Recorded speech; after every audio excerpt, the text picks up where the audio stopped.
What is up, guys? It's your boy Falcon back again, and today we're working on a 2012 Nissan Sentra SL. I believe it's a 2.0. Basically what we're going to be doing today on this vehicle is just doing a quick oil change. So if you need to do an oil change on a Nissan Sentra or on your vehicle, it's pretty much the same procedure, but if this is your car, stay tuned.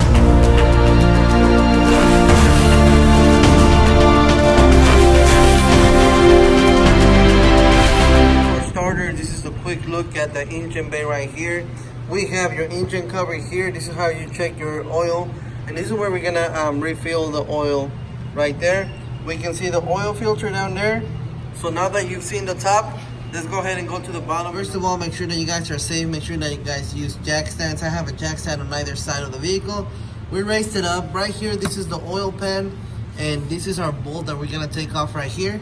But just wanted to give you this angle real quick so you can see the oil filter, which is right there. So now I'm gonna put the camera over to the other side so you guys can see the actual bolt right there, so you can see everything that I'm about to do. All right, so here we go. This is our drain bolt right here. It's actually a 14 millimeter.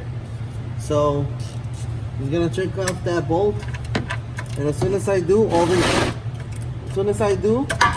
oil is gonna come out. All I did was break it loose there. So now I'm going to take it off in my hand and let it drain here. There it goes. I don't know how much oil is going to come out. I know this vehicle had an oil leak, I believe, so maybe not a lot of oil is going to come out. But while that's draining, I always like to clean my bolt so I don't make a stain on the floor. While that's draining, I'm just going to reposition this a little bit so I can get to the oil filter and twist it off as well. So same thing, I'm gonna break it loose. Okay, now that the oil filter is loose, I'm just gonna position this here. When we start taking it off, you're gonna see a little bit of oil come out.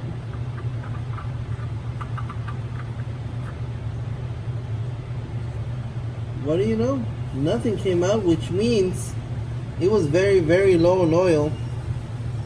So now I'm just gonna go ahead and install my new filter since there was nothing there. Here is my new oil filter. I put a little bit of oil inside, that way whenever we crack it at first, it's not completely empty. You also want to grab a little bit of oil and just spread it right here around the rim on the gasket, just so whenever you twist it, it twists it on smoothly. So here we go.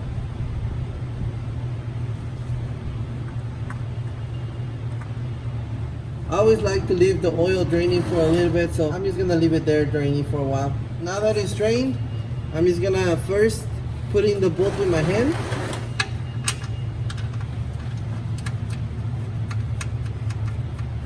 After it's nice and snug with my hand to make sure that we don't cross thread it, clean up this area here. And now tighten it up. I can move this out. I can move that out of the way. Remember this, most oil pans are aluminum, so you don't want to over tighten it. So now that that's done, we're done down here. Now let's go up there and fill it back up. All right, now here we are back in the engine bay. This is where our oil is gonna go. So we just gotta take this out of here, put a funnel here, and just fill it back up. Okay, so now we're gonna fill it back up. Now as far as what weight oil, I just use whatever it calls for, and I believe on this vehicle it calls for 530, and I just use a little bit of a higher mileage, whatever they recommend at the parts store, because this vehicle does have around 150,000 miles. So I just want to make sure that we take care of the engine. And now just filling it back up. I just put about 4 quarts in there. Now I'm gonna check the oil. We're gonna take the dipstick out and clean it out real quick.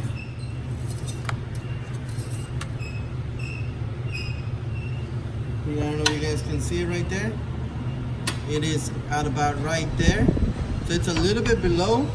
So I'm gonna put, you guys can see it right there. I'm gonna put a little bit more, and then I'm gonna top it off with even a little bit more, because remember that oil filter, it was about halfway full. Usually whenever you check the oil level on a regular vehicle, you know, you didn't just do the oil change, so the oil filter already has about, the oil filter is already full. So now let's check it again. All right, here you go. So now it's like, oh, somewhere over here, so you guys can see it. There it goes. Same thing on the other side. So it's a little bit above the line.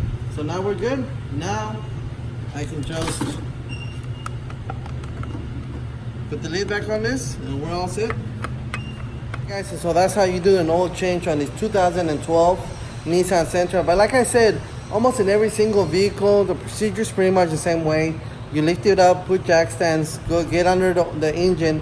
On the oil pan, there's always a drain plug. You drain it down. Sometimes the oil filter is in different locations. Sometimes it's on the side of it. The paper oil filters are going to be on the top.